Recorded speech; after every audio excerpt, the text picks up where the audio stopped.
Okay, welcome back. We're on deck. This is prep test AT6, the second logical reasoning section. We're going to take a look at question number 15. And the issue presented: which one of the following contains flawed reasoning most similar to the flawed reasoning contained in the argument? Okay, so let's pick up the flawed reasoning and see how it proceeds here. Commentator: the reported epidemic of childhood obesity in our country is a myth. That's the argument's conclusion. So now you'll explain to me inadequately why it's a myth. Over the last 8 years, there was only a 1 pound increase in the child's average weight. See, stop for a second. This is something they test a lot. So when I see the word average, first of all, if you're talking about there was only a 1 pound increase in the child's average weight, you're really not telling me anything about much of anything other than, that's the average. So there could have been a ton of people way above the average and a ton of people way below the average. Okay? All right. Next sentence. But I now know there is, as a fact, a 1 pound increase in a child's average weight over the 8 years. This is not a substantial increase, okay? So, here comes my my conclusion here. The proportion of children who are obese cannot have increased substantially. So we start out with a statement which is, you say something's a myth. So that's a conclusion because you have to prove it's a myth. And then you go on to say, well, the reason it's a myth is it was only a 1 pound average improvement over 8 years. To which I say, well, tell me more. To which you say, that's not a substantial increase, the 1 pound. Okay, what else are you going to tell me? So, the proportion of children who are obese cannot have increased substantially, which is also a conclusion that the proportion, which means percent, of children who are obese cannot have increased substantially, but that's a subordinate conclusion used to support the argument's main conclusion that the reported epidemic is simply a myth. Okay, so the flaw here is the average of children doesn't tell me anything about the percentage of children, right? The average of 1 pound doesn't tell me anything. There could be a very high percentage that gained a great deal of weight, and there could be a very high percentage who lost a great deal of weight. The average doesn't tell me. So that's the flaw, going from average to percent. And in this case, saying because the average increase was modest, then you couldn't expect the proportion, the number, the percent of students to have increased substantially. Okay.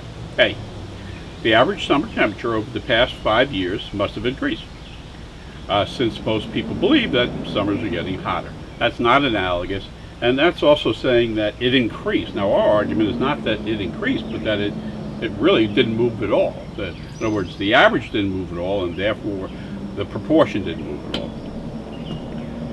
B, the proportion of employees who earn very high salaries must not have increased more than slightly over the past year, since the average salary has increased only slightly over that time.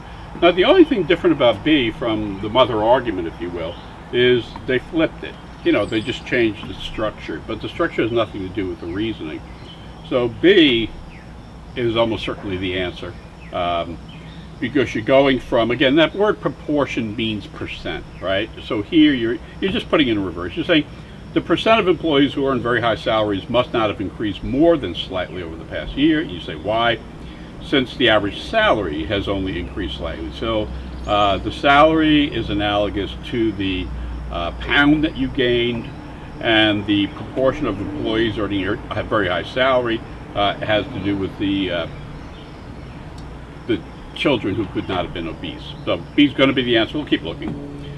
C, the proportion of apartment buildings in the downtown area must have increased substantially in recent years, since a substantial number of office buildings have been converted to apartment buildings during that time. Well, again, here you're talking about an increase, not a decrease, or a substantial increase as opposed to it didn't have to be a decrease. But here's a substantial increase. We're really talking about a very, very, very mild increase in the original argument. D, The average weight of adults must have increased in the last few years, since restaurants have increased the proportion of high-caloric diets on their menu. Again, it's increase, where it's not following the argument where there's very, very, very little difference.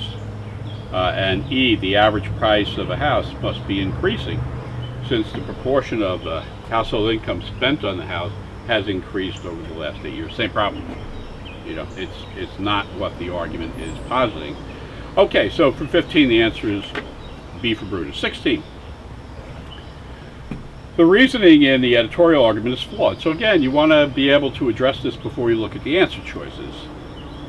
Okay, the editorial goes on to tell me or inform me the main contention of Kramer's book is that coal companies are to blame for our region's economic difficulties. So he's describing the main contention of Kramer's book, and Kramer is blaming our region's economic difficulties on the coal companies. Okay, next sentence. Kramer bases this contention primarily on allegations made by disgruntled coal company employees that the companies made no significant investments in other industries in our region. So the second sentence is informing me that Kramer got his information from disgruntled employees. Probably not the best place to get your information if you want it to be reliable. I mean, you would want to confirm or affirm that information. Next sentence. Yet the companies invested heavily, albeit sometimes indirectly, in road building and manufacturing in the region. So the third sentence is what gets you past this. Not only that they were disgruntled, the employees, they were wrong. The company did invest. Final sentence, which is the conclusion.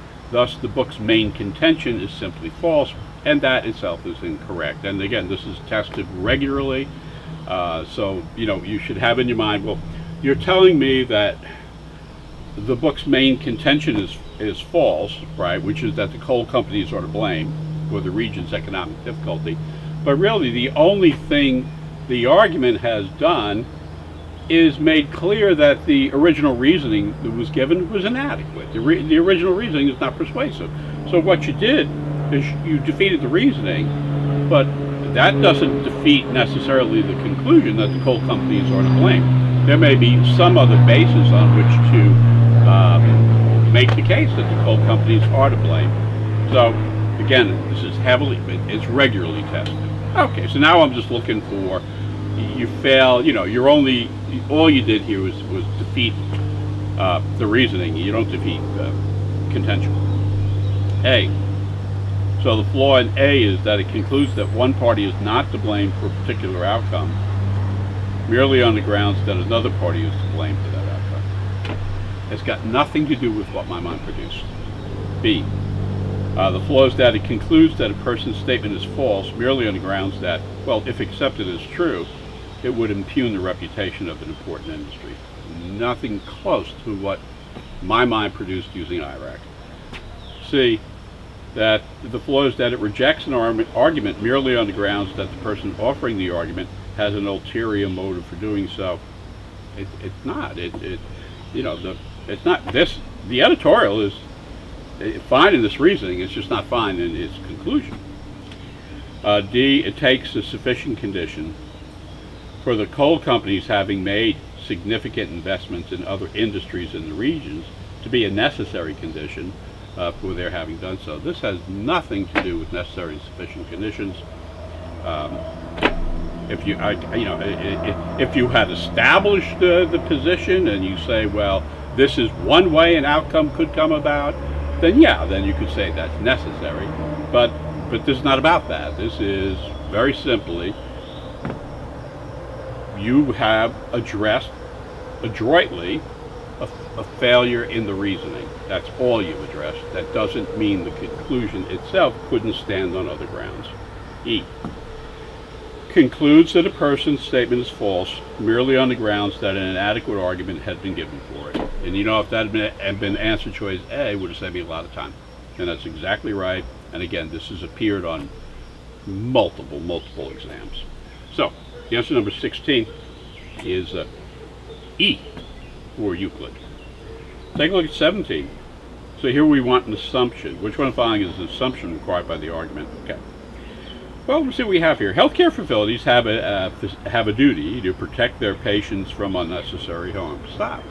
Okay, I have a duty, protect patients from unnecessary harm. Got it. So, since influenza viruses pose substantial risk to patients, and since vaccines can significantly reduce the spread of these viruses, healthcare facilities must institute policies that make influenza vaccines mandatory for all employees. Okay, so that's what I have to do. So I'm defending the proposition, right? And again, it's not whether I agree with it or I like the sound of it. I'm defending the proposition that healthcare facilities, the word must is what's critical here. You must do what? You must make a policy, right, that influenza vaccines are mandatory. That's it. And why am I doing that? To protect the patients. Okay. Well, then what you're saying is, if you're saying you must, right, have a mandatory influenza vaccination policy, the assumption is there's, anything less than that's not going to do. So let's see. A. Healthcare facility employees do not regard mandatory vaccination policies as violating their rights. Who cares? Who cares what they would think or regard? B. Influenza viruses are the most harmful airborne pathogens to which patients risk exposure when entering a health care facility. Who cares that it is the most harmful? Doesn't have to be the most harmful. It does be harmful. C.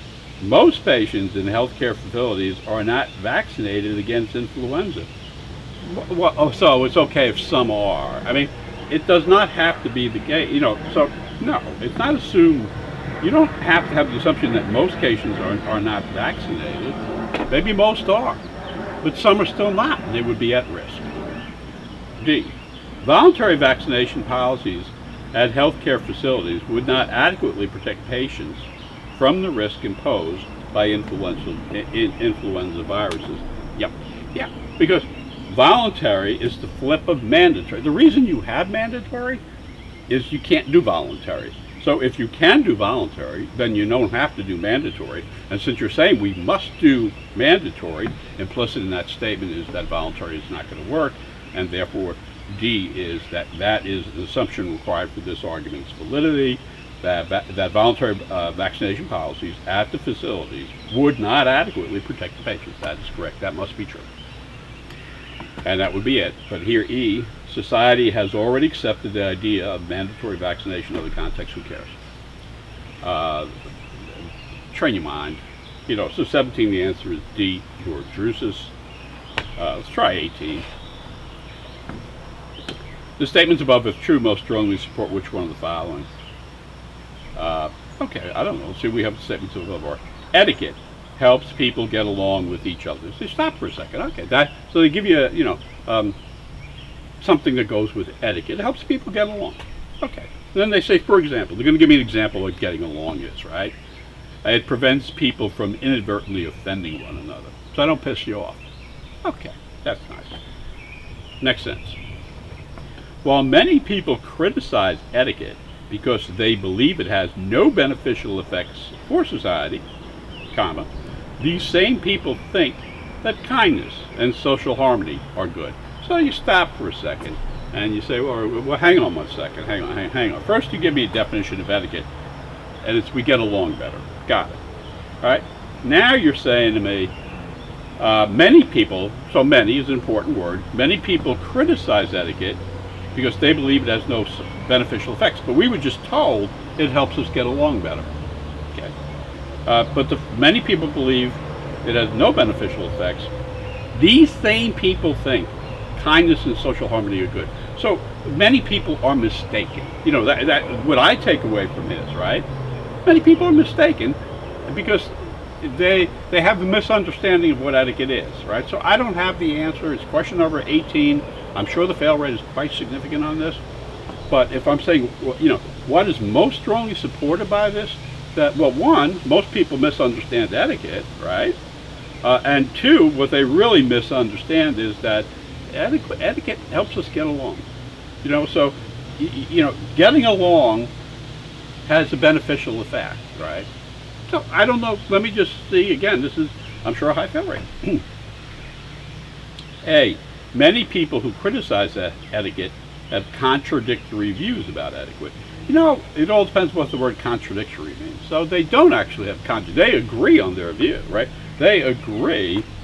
The contradictory view would be people who disagree with them, right? But the folks who criticize etiquette do not have contradictory views. They have the same view. It has no value. Now, they may be mistaken, but that's not a contradictory view. They're not one contradicting the other. So, no. But if you pick that, I love it. B. Many people have respect for etiquette, even though they criticize it. Well, I don't know that. If you've misunderstood what etiquette is, then you're not going to. How do you have respect for something, right? When you don't understand what it is. So, no, they don't have respect for it. They think it's useless. C. Many people who criticize etiquette are mistaken about its beneficial effects for society. Okay, so this is the right direction, because we have the many people who criticize etiquette are mistaken, and that's the gravamen of this. More specifically about its beneficial effects for society. So what they're mistaken about is that etiquette helps people to get along with one another. So then you have to say, is the ability for us to get along with one another, is that something that's beneficial? And the answer is yeah, it is. So I'm going to keep reading, because it's challenging, but C is very likely going to be the answer. D, if people were more considerate, there would be no need for etiquette. That's pure speculation. And E, kindness and social harmony are highly beneficial to society. Well, okay, but this is about etiquette and misunderstanding etiquette. So it may be the case that kindness and harmony are highly beneficial, but that's not where this argument is structured to go. So the answer to question number 18 is C for Caligula. And I think we'll hold there. We did about 4 there. Yeah, let's hold there.